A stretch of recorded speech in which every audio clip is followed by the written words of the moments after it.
You're listening to the Assembly Call IU podcast and postgame show, the place where Indiana fans across the globe hang out online after every IU basketball game.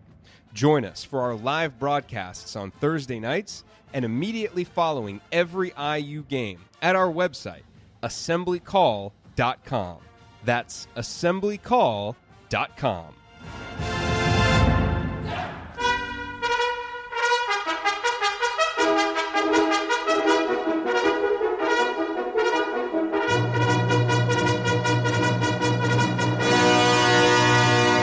And welcome, Hoosier fans, to another Hoosier Hysteria episode of the Assembly Call, as tonight your Indiana Hoosiers officially kicked off the preseason practice portion of the season with their annual fan celebration and recruiting showcase.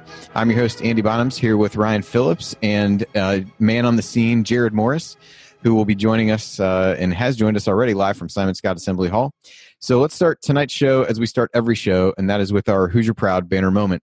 And for me, I think the easy one would be the women's NIT banner. There's no better banner moment than an actual banner moment. But, for me, it was actually just being able to see these guys. So much build up, so much excitement over the course of the offseason, and to be able to actually see these guys play, albeit for only 15 minutes. And, Evan Fitzner, the shooting that we'd heard so much about, was certainly on display. Demezy Anderson's ability to score, the activity level of a guy like Jake Forrester.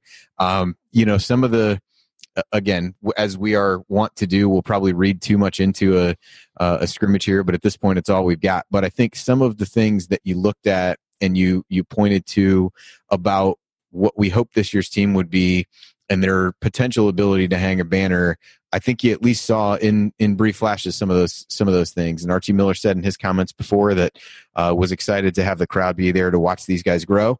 And so this is step one in the process. And but some encouraging things for sure we're seeing, and excited to have actual basketball, albeit just a little bit of basketball to talk about. So for me, that was the banner moment.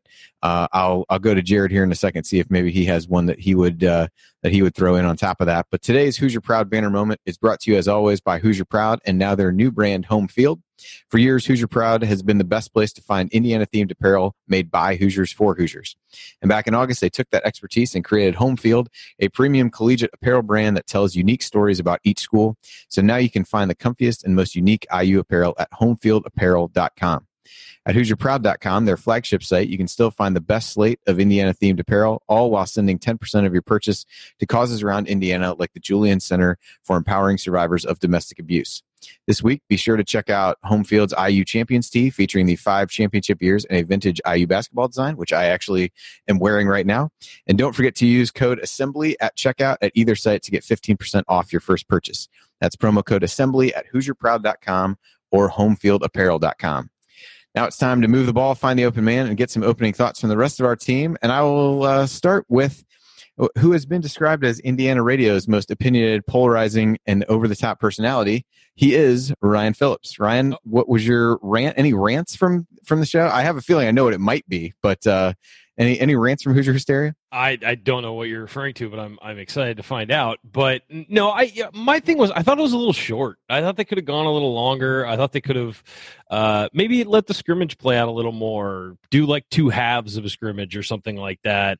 I thought it was all kind of just real quick, and I get why they do it that way. I just would have liked to see more. I mean, I've waited so long to watch these guys play that I wanted to see a little more. But one thing that stood out to me was this is a much taller, longer, more versatile bunch of players. It's just obvious on the floor. They're bigger. And you can tell that they have guys who can do multiple things. A lot of these guys look way more confident shooting the ball. Some of the bigger guys look more confident shooting the ball. I agree with you. I thought Evan Fitzner stood out a little bit. I thought Race Thompson certainly stood out a lot. And I think that while that's been really silent around Indiana basketball, Race Thompson's development, I think we've hit that a lot this offseason, how we thought he was going to be a big deal. But I definitely thought Fitzner and Jake Forrester were the people who stood out in that scrimmage, just from Forster was hitting shots. We didn't see a whole lot of that last year. You saw Race Thompson really dominating down low, and you saw Forster's energy, which they've talked about. So I thought those are the takeaways. And also, I'd like a little more of a program there, a little more going on, but everything that they did was great, as always. The multimedia stuff was fantastic. The intros were fantastic, and you got to see the banner hung, which was very cool. All right. And to my right is a man who usually sits in this seat and hosts, but who has soldiered on to be there in person and get his first-person perspective, even an interview alongside the great Herman B. Wells earlier today. So I'll throw it to Jerod. And Jerod Morris, what were your impressions from being there in person? You got to come see Herman when you come to Bloomington. I mean, always. Can you hear me okay? Yeah, it's not bad. People will be able to tell that you're there, but it's this kind of, hard hitting, on the scenes type of journalism that people will be able to get past slightly less than optimal audio to get your perspective. Sure. We're live on the scene. So a lot of takeaways, and I think we'll talk about them all as we go through the show. I think the most important thing that happened wasn't anything from the scrimmage or wasn't anything from the dunk contest or the 3-point contest. It was the announcement of the Oladipo Zeller Legacy Center as they introduced the new locker room. I think that is huge. I think it's obviously huge to have two guys who are, currently in the NBA, such legends at IU, to lend their name, to lend their money to that facility. And I think what makes that really important is, you're talking to guys like Trace Jackson Davis and Keon Brooks. I can actually see Keon Brooks on the floor right now as I talk. And, these guys want to come to Indiana and they want to do well here, but they want to then go on to the NBA and they want to be stars. And what better way to paint a picture for a player about how you can do that as a Hoosier than seeing a guy who is currently a superstar? And so I think as Victor Oladipo's star continues to shine brighter and brighter, having his name right there on the Legacy Lounge and Cody Zeller too is going to be a huge recruiting tool and just a not so subtle reinforcement that, hey, NBA superstars play here. You want to be that, you can become that here. And so I think of all the things that happened today, that announcement and just, locking that name in and what it means and what the locker rooms themselves mean, I thought was really meaningful. It was really cool to hear that those two names will continue to be a part of Indiana basketball, in perpetuity now. Yeah, I thought that was really exciting. The locker room looks amazing as you just look through all the different facilities, upgrades, and updates that have taken place across the varsity sports at IU. That's just another one that was pretty amazing just to see even the glimpses they put in video. And I'm sure there are certainly things that don't come through even on those kinds of scenarios. So exciting for those guys to be. Those guys who came from, the prior coaching regime, quite frankly, to be that invested and that excited to continue to be a big part of the program and to give back in that way is pretty awesome. So a lot of different ways we could go. I don't think we'll go through every single player and kind of break down what we saw and overanalyze that. But let's start it out. Enough. Yeah, let's start it this way. So Ryan, I'll go to you first. Give me one guy who stood out to you the most for whatever reason. Could be because they were a lot better than what you thought. Could be because they were exactly what you thought, and that was reinforced beliefs you had. But give me one guy that really kind of jumped off the screen to you in some way tonight. Well, it had to be Evan Fitzner because of what the team was missing last year and what he brings, and he just has such an easy stroke from three, and he's San Diego bias. There you go. Hey, no, he went to a rival high school of mine. You cannot accuse me of bias. That's and if you see him at all this weekend, Jerod, you tell him La Jolla Country Day rules. Francis Parker stinks. But he just has a real easy shot, and he has so much confidence in it. You can just see and he's so big that he doesn't feel like he can get a shot off over anybody. All that stuff. We're gonna have to start seeing him on the inside because he's gonna have to work outside in a little bit to make that more of a threat. And he's going to have to defend on the interior. But I just thought how easy, right off the bat in that scrimmage, he knocks down a three, comes back down, hits another three. And they were from different spots on the floor, too. So I just thought his easy three-point stroke was huge and will be huge for this team. Jerod, what about you? Being there, who really stood out to you? I thought to me, for a team where the biggest question marks are the point guards, I thought we saw some nice point guard play. And, look, that's to be expected. It's a scrimmage. The point guards are going to control the action. But I thought specifically what you saw was the first three possessions, Devontae Green come right out and create scoring opportunities for his teammates. The very first one, I think he had a nice little pass to Evan Fitzner. Maybe the second or third possession, he drew the double team, and instead of forcing it into Fitzner, Zach McRoberts' man left him wide open on the wing. Devontae had the vision to find him, and Zach McRoberts knocked it down. And those are the kinds of plays and the kind of decisions that we want to see Devontae making. So I thought that was impressive. And I thought the reason why the Cream team won the game is because Al Durham kind of took over at the end. And I thought he really asserted himself. I thought there were 2 straight possessions where, he found Jake Forrester for alley-oops. By the way, I think it's going to be hard to keep that guy off the floor. I mean, he's going to be a little rough around the edges, but his bounce, his activity, I think he's going to find a way to earn some minutes. But I just thought Al looked really confident and looked really, kind of in control of things, looked assertive. And so I thought, point guard is going to be the biggest question mark. And so at least for the first test, as much of a test as a scrimmage at Hoosier Hysteria is, I thought we saw some encouraging signs from those guys. Yeah, you guys hit a lot of the Jerod took some liberties there. I think mentioned at least 3 guys when I asked for one, but we'll let that go.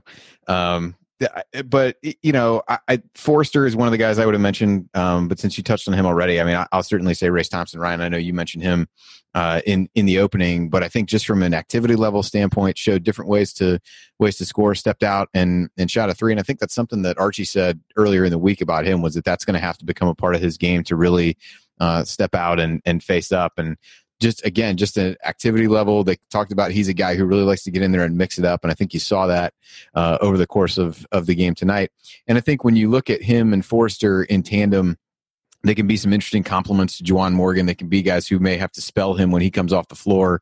And I thought both those guys, just from an activity level, that can make up for a lot of things over the course of a game, just playing hard. And those 2 really struck me as guys that were going to be in there, mix it up, be really tough defensively and tough on the glass. I know, Jerod, you tweeted out a play where Race really, Justin Smith tried to go baseline on him. He cut him off, made him take a really forced, contested long 2 that eventually missed. And I thought he acquitted himself well on both ends of the floor. So for all the depth that we talked about heading into the season, I think being able to talk about so many guys as really jumping out, none of whom were Juwan Morgan or Romeo Langford, probably speaks well to the depth there.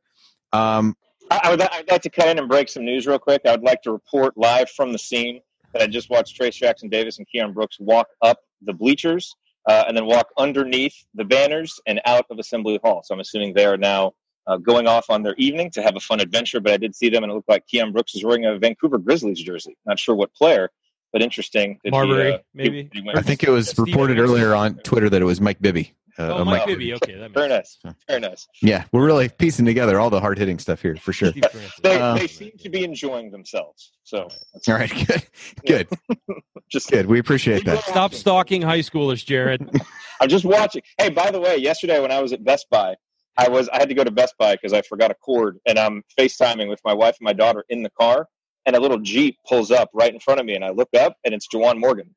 He was there to get something, and all of a sudden my daughter's like trying to tell me something. I'm not paying attention because I'm watching Juwan in the Jeep, and my wife is like, "What is wrong with you? You're so starstruck." And I was like, "She's like, are you gonna go chase him now?" I was like, "No, I'm gonna let him shop." You're like that every time you see me too. It's fine.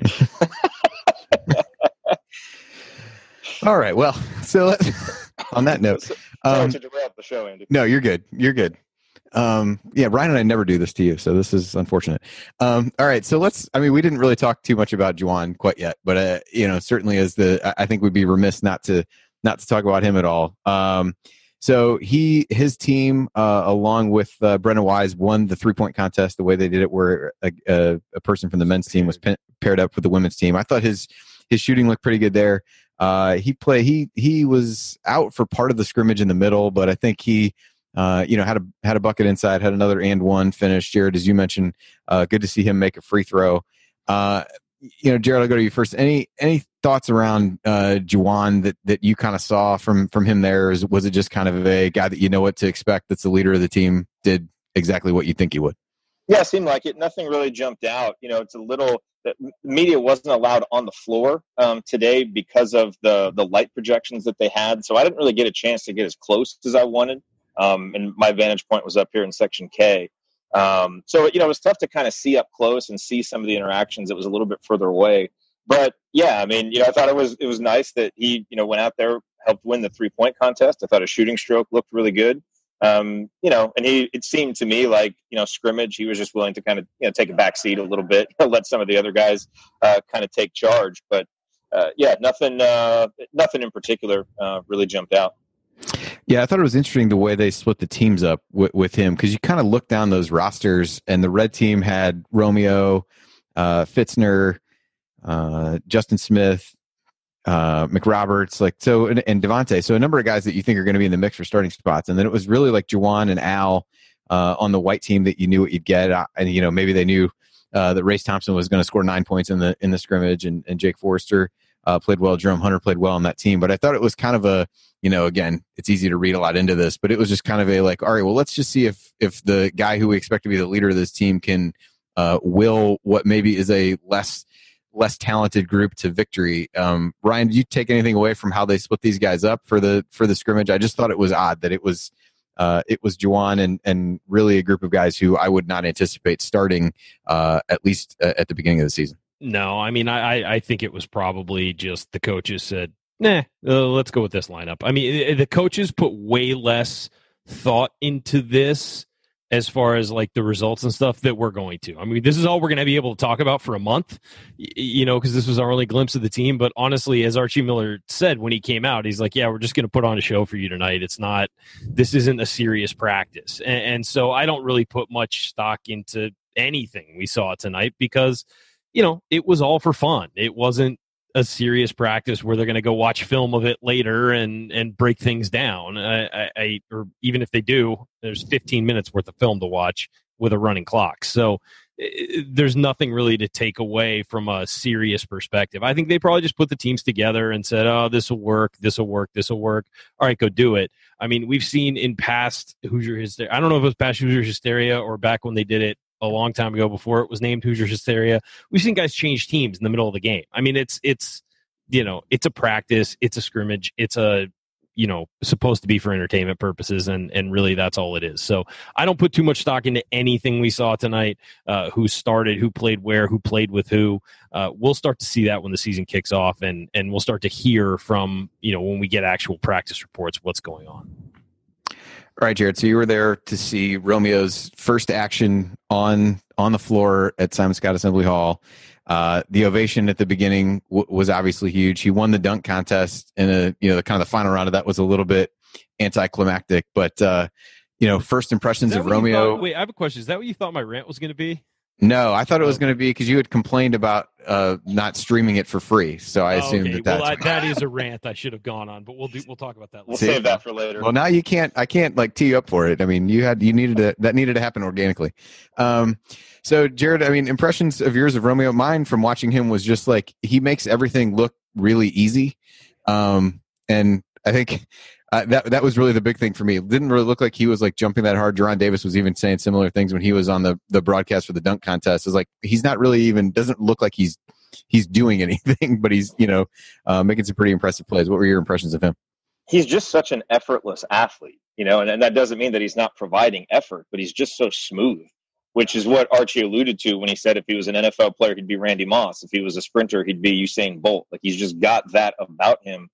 And he's just got such a glide to him. And we knew that from his high school film, but it was interesting seeing it in person.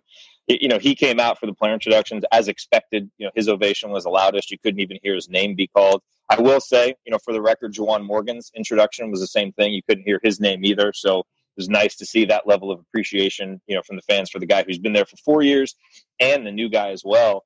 I thought Romeo in the scrimmage, didn't try to do too much. But I think, he showed on that, the one little play where he kind of glided into the lane and hit that floater. I mean, he's going to be able to get that shot anytime he wants it. He can get to spots on the floor. He can do things that we haven't really had a guy be able to do. And so, and one thing I'll say about the dunk contest, I thought the setup of that was a little bit strange. It's odd to have a dunk contest where you try to judge the finals based on like fan cheering, because there was no audible difference between who won. And so it was just, Romeo's was the loudest every time on the broadcast. So Was it? I mean, maybe it was. I didn't really hear that big of a difference, when they did it. But I mean, I thought he probably deserved to win because he had the best closing dunk. And again, that dunk was one that was a lot harder to complete than he made it look. It's just, he's a special kind of athlete. And what makes him a really special recruit is he's also a very skilled player. So when you get a guy who's a skilled player, and also, the other observation that I had from the scrimmage is I thought he really competed on defense, especially early on. Like I thought he, hustled back. I thought he worked hard to beat guys to their spots. I thought he had a nice, play around half court where he jumped up and, knocked a pass down. And, for a guy, people have kind of questioned, will that be a weakness this year? He's certainly going to have an adjustment when it comes to learning defensive principles and understanding how hard he has to play all the time. But to see him come out and his natural instinct was to compete in a scrimmage, I thought that was good to see. So I will say this, Jerod. I think that what you're alluding to is that they need to invite us to judge the dunk contest next year. Is that that's what I'm getting from that? Is that we need to be sitting there? Yeah. Yeah, I think that's clearly the takeaway. Yes, that is definitely the takeaway. All right, that's what I thought. We're so impartial, so yeah. We'll have to contact some people. Yeah. Yes. We'll see what we can do. All right, let's take a short break here to offer a quick reminder about our free email newsletter, because with the season fast approaching, now is absolutely the best time to subscribe to it. If you're a serious IU Hoops fan, you really do need to be subscribed. You'll get our weekly 6-banner Sunday news roundup, as well as our detailed post-game analysis emails once the season begins. Those emails are a 1,500 to 2,000 words of additional in-depth IU analysis, often stats-based, that we don't post on our blog. So you have to be subscribed to the email list to get it. And that is why more than 6,000 of your fellow IU fans are already subscribed. Joining them is easy. Just text IU to 66866 or go to assemblycall.com. That's IU to 66866 or go to assemblycall.com. Hey, all right. I have breaking news. Oh, more breaking news. I don't have Keon or Trace for an interview, but we do have the coach. Hey, there's the coach up here in Section K. He made it to Hoosier Hysteria. Perhaps no greater upset today than, I don't know what's happening in college football, but potentially no greater upset today than having the coach at Simon Scott Assembly Hall for Hoosier Hysteria. Event he really loves. I will let you know, he can't hear what you're saying right now, but he is smiling along because he's a true professional. We will be able to hear him. So I want to get your thoughts real quick, Coach, on how excited were you that before the scrimmage, they did actual basketball drills? Is that like the greatest moment of your offseason? Yeah, your tweet was right. Can you hear him? Your tweet yeah, was it's okay. I was excited to see him going up and down and stretching, and I was worried about the dunk contest. I didn't know if they stretched enough at that point, but yeah, the scrimmage was nice. Any other takeaways while we have you here? Durham. Yeah. I'll talk. Al Durham, I haven't heard part of your show yet, if anyone's mentioned that. I thought he looked good. I thought Race Thompson looked really good getting up and down the floor, getting off the ground and getting some rebounds. And, the depth is there. You can really tell. I thought Demezi struggled early, but then he scored 7. Yeah. So there's a lot of good things to look at in that brief moment. Nothing super to tell for the season long, but those two things stood out. Al shot, it looks beautiful. Yeah, it does. Heading to next now? Yeah, I saw where you were at, so I walked up here to see you, and then that's where I'll go for a little bit before heading out. Awesome. So if you're here in Bloomington, hang out with us. We'll be at Nick's a little bit later. Jealous. Man, you guys are just rubbing it in. I'm going to shut this down right now. No. All right. So Coach did bring up a guy. I did want to talk about a couple of the freshmen that we hadn't touched on yet. And so Demezi was one of those. So that's an easy segue for him. He just strikes me as a scorer through and through. Just finds ways to put the ball in the basket. Scored his first couple baskets more in the post, or at least inside. Hit a nice 3. I think in the 3-point contest, was just looked kind of smooth, but again, somewhat effortless. So he's a guy, I think it's going to be interesting to see like how his role shakes out, because he's a guy that can go out and get you buckets. But by his own admission earlier in the week with some of the stuff, there's some pieces of it he's struggling with. So Ryan, I'll go to you first on Demezi, but what were your big takeaways from watching him play in the 15-minute scrimmage at the end of the proceedings tonight? Well, Jerod said on Twitter that, Demezi doesn't really leave his feet when he shoots, and that's true. And so part of what I want to see from them is them kind of unlock his athleticism a little bit. I realize that's going to take take time. That's probably a next summer thing. But you let me say he didn't in the contest, but he I know did more in the scrimmage. Okay. I know. And yeah, once you get a guy moving and going up and down the floor, it's going to change things. And that was kind of what my next point was.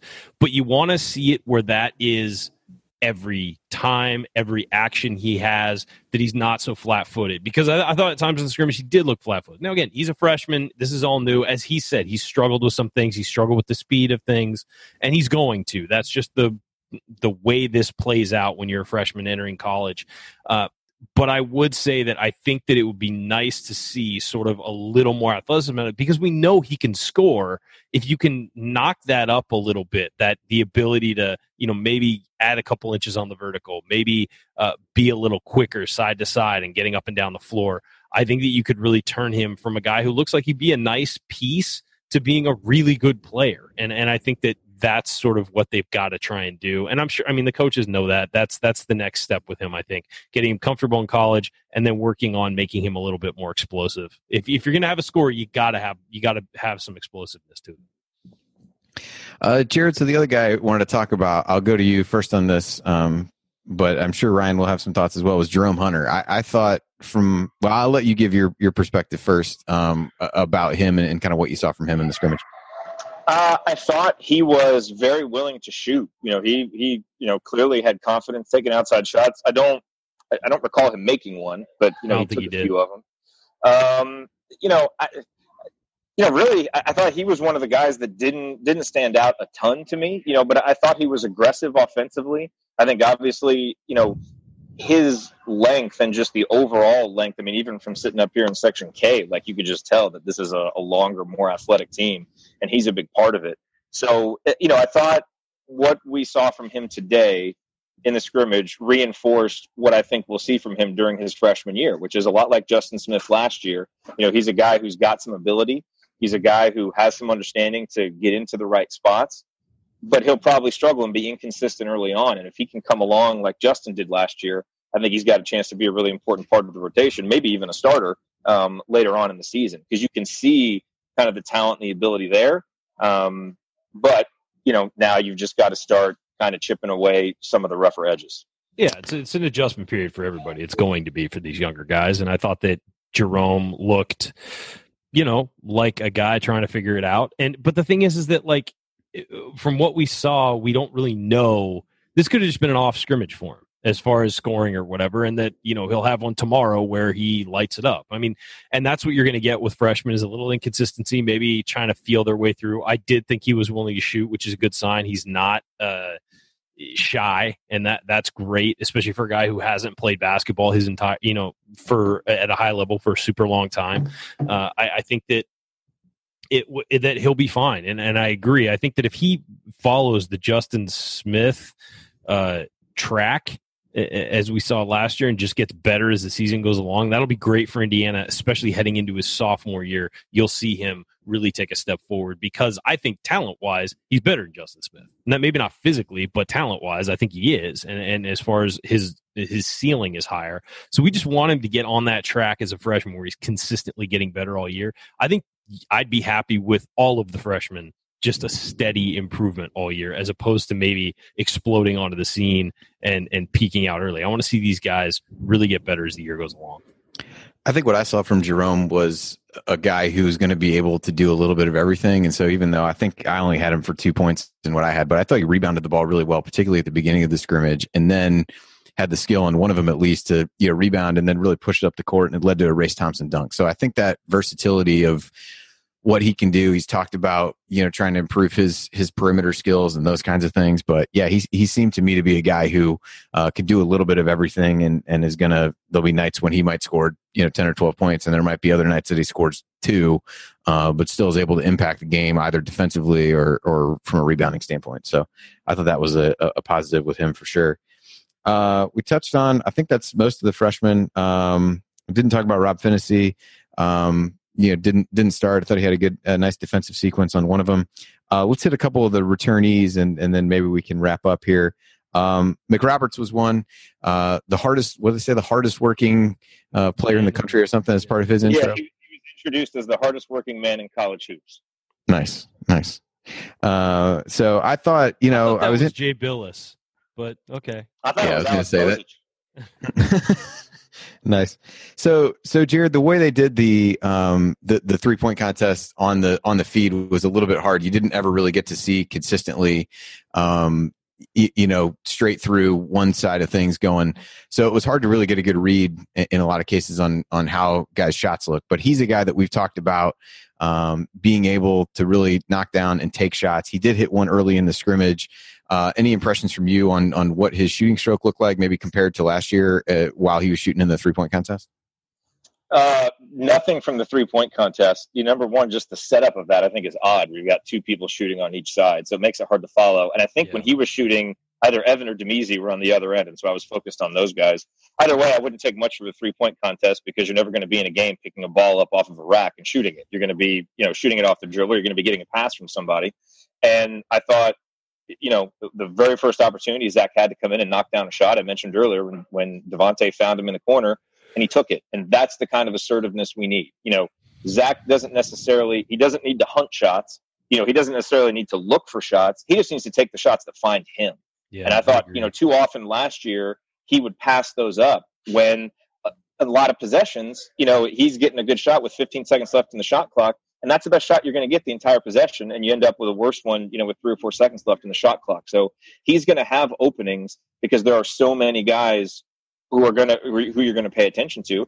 And I thought he looked a lot more comfortable just out on the floor. There were a few possessions where, he even brought it up one time, I don't know that he was initiating the offense, but he was at least, instead of just always being a ball mover with the pass, it looked like he was just a little bit more comfortable putting the ball on the floor, getting into a pick and roll, and just, making something happen besides just passing it as quickly as he got it. So, again, he's a senior. You would expect him to be comfortable in a scrimmage setting like this, so we're going to have to see it in games.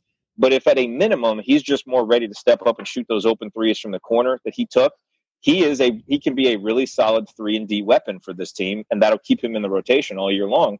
And his shooting stroke doesn't need to get better. He doesn't even need to shoot a better percentage than he did last year. He can shoot the same 39%, just take double the threes, and he's a more productive offensive player because the opportunities will be there. Yeah, I agree. I think that the stroke was fine last year. It was just the willingness to take him was the problem. And the fact that he just stepped into one right away in the scrimmage really said something to me, that he's ready to take on that burden this year, which is big for Indiana.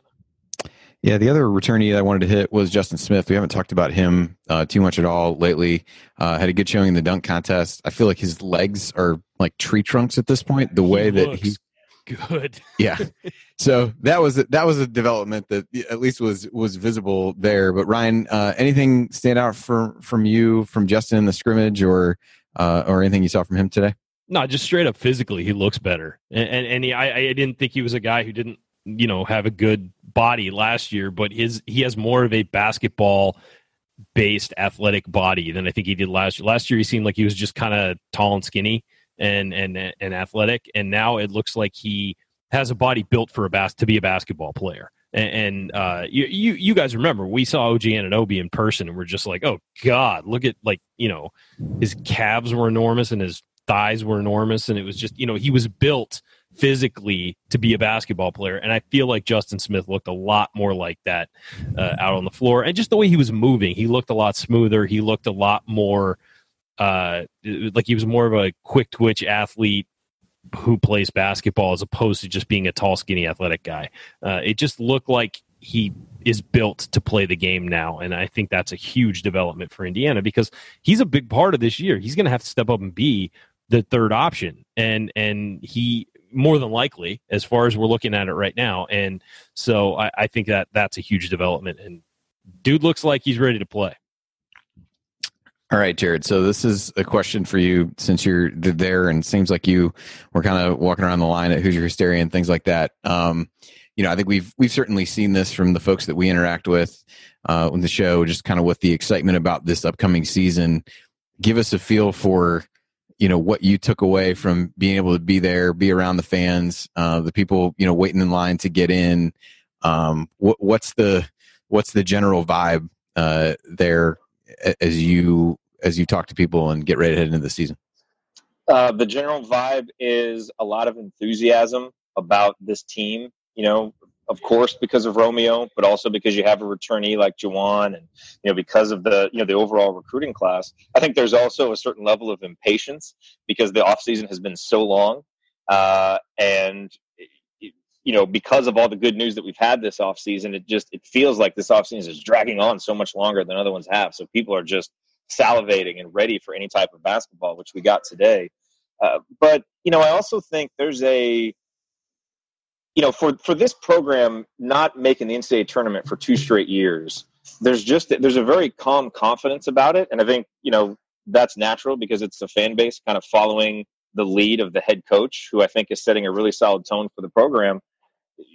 Even though the results haven't been there the last couple of years, people have a real confidence in the direction of this program and the guy at the helm.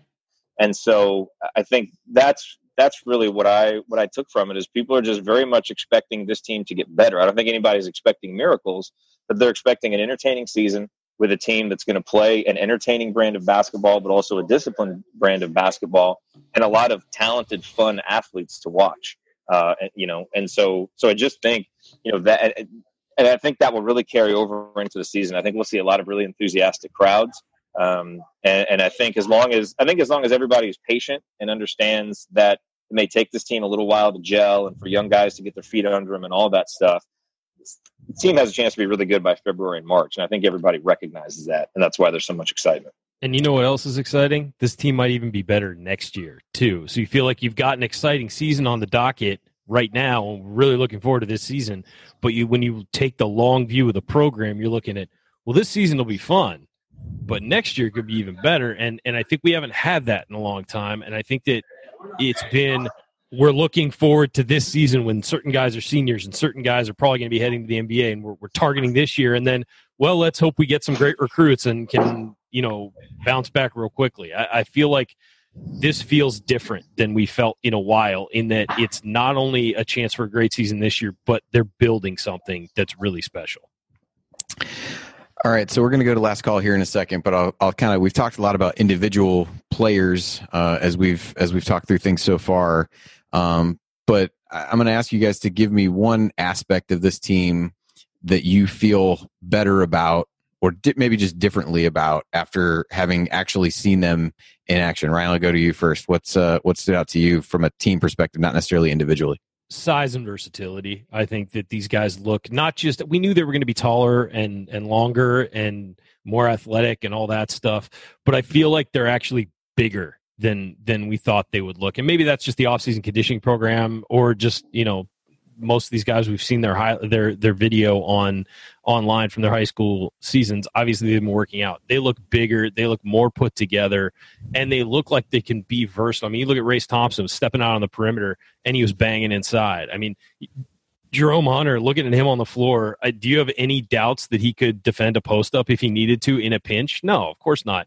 And I would feel the same way about Justin Smith and guys like that. Jake Forrester looks better and more athletic. It's going to be hard to keep him off the floor. So I just think versatility and size are two things that I think were an issue last year. And I think that because really you had Juwan Morgan as a swing guy, and occasionally you're having Zach McRoberts be a swing guy too, inside out. Now you've got loads of guys who could fill that role. And so I really think that's the most impressive thing and maybe most unexpected. Jerod, what about you? Well, I talked already about the point guard play, so I was encouraged about that. But I think what I'm most encouraged about being back here and, seeing the facilities, experiencing this, hearing the announcement of the locker room, is that, this program now seems willing to step up and do the things that big-time blue blood basketball programs need to do. The investing the money to get the elaborate light show. I thought that was great. I mean, that looked fantastic in person. And, I thought, they didn't do the recruit walk across like you got last year. So, Trace and Keon didn't get their loud ovation. And I'm not exactly sure why. So I'm hoping someone asks Archie in the post-game press conference, but they had him sitting in a different spot. So they were actually sitting up, in they had some reserved seating up in the main concourse area, not right behind the bench. And I think they did that so that those guys could see the floor projections, because they wouldn't be able to see them quite as well from the actual floor itself. And those look great. So that, the locker rooms and, just walking around Memorial Stadium and seeing how impressive that looks. things look and feel more like big time college sports. Of course, they do that after we graduate, right? Yeah. Well, and that's the thing. I mean, I hope and I'm sure that the guys do, understand how many great players and great teams came before them that made all of this possible. Like, that locker room is incredible. And that locker room is there because of what Victor Oladipo and Cody Zeller did, because of what DJ White did, because of what the 93 Hoosiers did. Like, I mean, they are really standing on the shoulders of giants. And that's what is so great about this program. And I think the program and its traditions and its resources have deserved to have facilities like this and deserve to have a Hoosier Hysteria show like this. And I'm glad that now we're seeing it, because that's what it's going to take to get the next generation of great players. And to me, being here, that's my biggest takeaway, is it just feels more big time now. And that's what it should feel like. I got to say, my favorite part every year of any Indiana basketball thing is how the loudest cheer every time is for the watch shot. It was bigger than the Romeo Langford. When they showed the video with the watch shot, it was bigger than Romeo Langford's intro cheer, bigger than Juwan Morgan. That gets the biggest cheer every time, and I don't think that's going to change anytime soon. They should start playing that when opposing players shoot free throws, right? Yeah. When they're about to shoot it, just play that shot. Everybody will go nuts, and it'll shock them. Nice. Good idea. Yeah, I think that until a big moment surpasses that every time that comes up, people are just going to go nuts. Mm-hmm. All right, so I think it's time for our last call of the season. So we'll go around the horn. If there's any quick thoughts, Jerod, it's probably appropriate to let you go first, because we're potentially the only thing standing between you and a trip to Knicks with Coach. So far be it for me to stand in your way of that. So I'll let you go first. Appreciate you jumping on while you're there, and hope you enjoy the rest of your visit for sure. So a couple observations that just haven't really fit anywhere. I tell you one thing about this crowd and Al Durham. There is some real fan favorite potential with Al Durham. Like, you can just tell when he does stuff, it's like fans kind of get to the edge of their seat and want to cheer. Like, the roof would have come off of this place if he had completed that between the legs dunk that he was trying to do. He never did. But and I could kind of sense it with his introduction. He had one of the loudest cheers that anybody else got. So I feel like this fan base seems to be embracing Al Durham, which I thought was really interesting to see. Really, I think what I said previously just about this feeling more big time, I'll let that stand as my last comment, because I think it's absolutely the biggest and most important takeaway. But the only other thing I will say is, from the moment that I drove into Bloomington, I love being back here, always love being in the city. It's great feeling how the heart and soul of this city don't change, even though it continues to grow and develop, and there are new things. It's great seeing Coach. It's great seeing Will DeWitt, who's over here sitting by me. Took some great photos that we'll have to show you.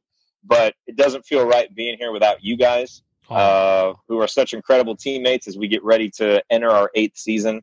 And I'm just I'm really thankful to have you two guys on this show, and really excited to now really kind of go into the third phase, I feel like, of the Assembly Call. We had those first 2 seasons that were so exciting, the 2012-2013 season. It feels like we've been in the wilderness a little bit since then, ups and downs and false starts. I really feel like now this season is the beginning of something new. And last season was because it was Archie's first season, but this year even more. I think we're going to have a really fun, good team.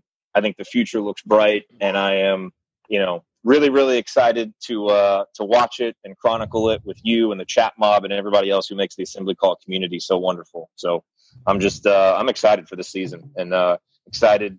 This is our kind of our first post-game show, and I'm already ready to do some more. So the next month is going to be excruciating. Waiting for the next post game will be. Absolutely. All right, Ryan, what's your last call from today?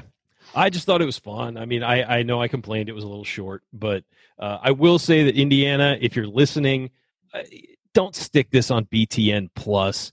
Give us this streaming on Facebook, YouTube, wherever, on your homepage. Get the hits to your homepage. I don't care. Just put this where people can see it, because a lot of people don't have a BTN Plus subscription. A lot of people couldn't be there. Put this on where somebody can watch and get excited. You want people to get excited about your program? Give them access to this, and give them access to a showcase that lets you show off your players, get excited, watch a dunk contest, all that stuff. I think that really needs to happen, and this needs to start. I don't know if the Big Ten has a rule about this or what, but if they do, tell them to go stick it. You need to show this off. You need to sell your program. put it online. A lot of high school kids who who couldn't be there in attendance and want to watch this and get excited about high school basketball or Hoosier basketball. This is a great opportunity to sell the program, and that's basically what Hoosier Hysteria is supposed to be: introduce the team and sell the program. And quite frankly, it should be free for every Hoosier fan to watch. And so that's my end second rant there. But the last thing I will say is I agree with Jerod. Everybody who watches, listens to this show, we owe this all to you. You guys are awesome. We do this for you. God knows we're not making a ton of money on it, but it's a blast to do this for you guys, and really looking forward to another year of it, working with Andy and Jerod, and having Coach and everybody else who makes this possible, and you guys, of course, who watch and comment. We love you, and your energy for this makes it so worthwhile to watch or to do, and come back to every year. So really excited. This is our first show. As Jerod said, it's going to be excruciating for the next month, not getting to do anything related to an actual game footage, but really fun, and really looking forward to season number 8. Yeah, and for me, it was, this is kind of like you've got the present wrapped under the Christmas tree for quite a while, and we've had like a 5-month look at this present sitting under there, and you're trying to open it and figure out what it might be and what it might look like. And this was really our first glimpse. I think this is going to be a team that's going to grow a lot, but there are a lot of things to be excited about just from first impressions of these guys, their first time with the uniform on, playing at Assembly Hall. And I think there's a lot of, most of the reasons that people were optimistic coming into the season. I don't think anything that happened today should make anybody feel any less enthusiastic. The depth that we all look forward to and talked about that was missing last year, and the competition for playing time, I think you see that these guys are really going to go at each other and make each other better. And if Archie's going to get down to that 9 and 10 man rotation, there were some of the guys that we talked about being really impressed with this year that might not, or today, that may not be able to make their way into that 9 or 10. And I think that is a great sign for the program from a depth perspective, from a talent. And so I think those are the kinds of things that win you games during a slog of a 20-game Big Ten season, being able to have a number of guys that you can really turn to and count on. And I think that's exciting. And that's what I'm, most excited about, to watch these guys grow and watch what this team can become. But you can tell that Archie's excited about it. Jerod, as you mentioned, the fans are certainly excited about it, and I'm even more excited about it than I was before after watching a 15-minute scrimmage. So I'm not sure what that says about me, but it's probably the same thing it says about a lot of the people who are watching this show and talking to us throughout the offseason. So an exciting first glimpse at this team, and we'll certainly have a lot to talk about and break this down a little bit more as we go forward with our shows for the remainder of the offseason, until we do kind of find a way to get through this next month or so without games. But it was an exciting unveiling of this team, an unveiling of the locker room. So we are excited, as both Jerod and Ryan said, to be with everybody throughout the journey of the season. But that will do it for this edition of the Assembly Call IU postgame show. Remember that our live broadcasts immediately following every IU game are always available on our homepage at assemblycall.com and on our YouTube channel, youtube.com/assemblycall. And you can always catch up on demand anytime with our podcast. Just search for Assembly Call wherever you listen to podcasts. And don't forget to go to assemblycall.com or text IU to 66866 to join our free email newsletter. Thank you for listening. We'll talk to you again on Thursday night for our next edition of Assembly Call Radio. Until then, keep your elbows in and your eyes on the rim, and go Hoosiers.